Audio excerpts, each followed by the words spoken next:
I'm upset. In the United States, we have what I most politically correctly put as nimble-minded people. So this is an addition of common sense for the nimble-minded. This issue is about investing. Do you invest in true community economic development? And how do you do that? Do you do it through social programs? And there are good social programs. Or do you do it through creating opportunity through economic and business development? The truth is, small business employs 70 to 80% of all people employed today. More so true now than ever before, and it's closer to the 80 percentile. So, if they're employing 80% of the people, doesn't it make sense that you put the money into developing small businesses to get those people back to work? Unfortunately, we have a political system, for lack of a better word, a regime that is hell-bent right now on investing in feel-good social programs. Not all are bad. Some are needed, required. We do need to help out people that earnestly have a want and a motivation to become successful themselves or to become sustainable themselves. And that brings us into an example of what would you really invest $10,000 in. You have two examples.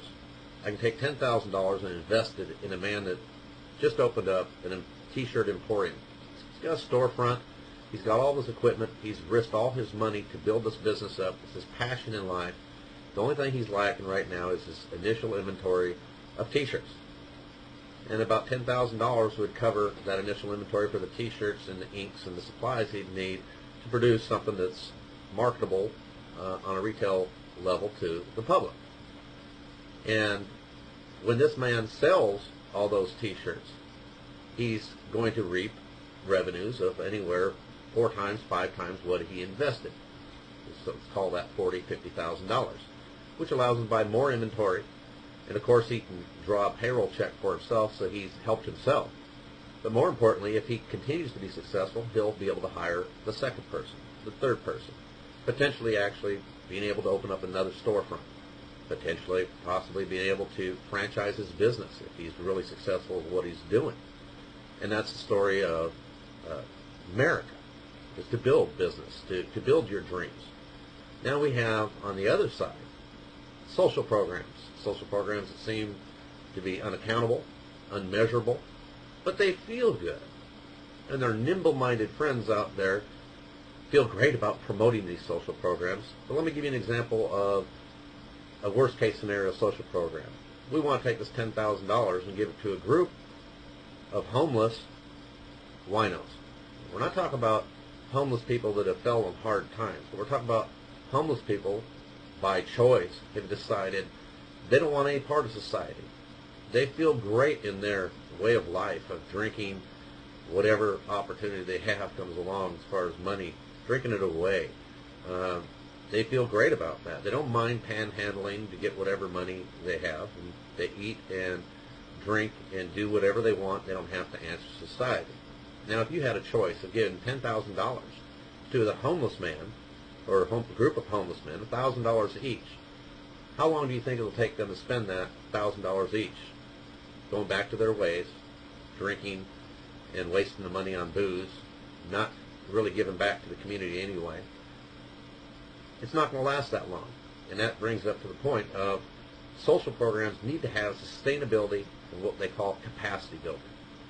Sustainability means that once that money is invested, it turns around and reinvests itself again. In other words, when the money, $10,000 is spent at the t-shirt emporium, the guy can turn that into $40,000 or $50,000 and then spend some more money, which keeps his suppliers, whoever supplied the t-shirt, in business, which in turn allows those people to hire more people. It allows him to grow. It allows him to hire more people himself at the t-shirt emporium versus spending $10,000 on a social program where there's not a willing participant. In other words, they're willing to spend the money. They're willing to take $1,000 and spend it on whatever makes them feel good for the moment. But they have no idea, no ambition, and no inclination how to take that money and spend it where it gives back to the community or the economy. Now, there's common sense for the nimble-minded that makes sense. Good day. I'm Mr. Prescott.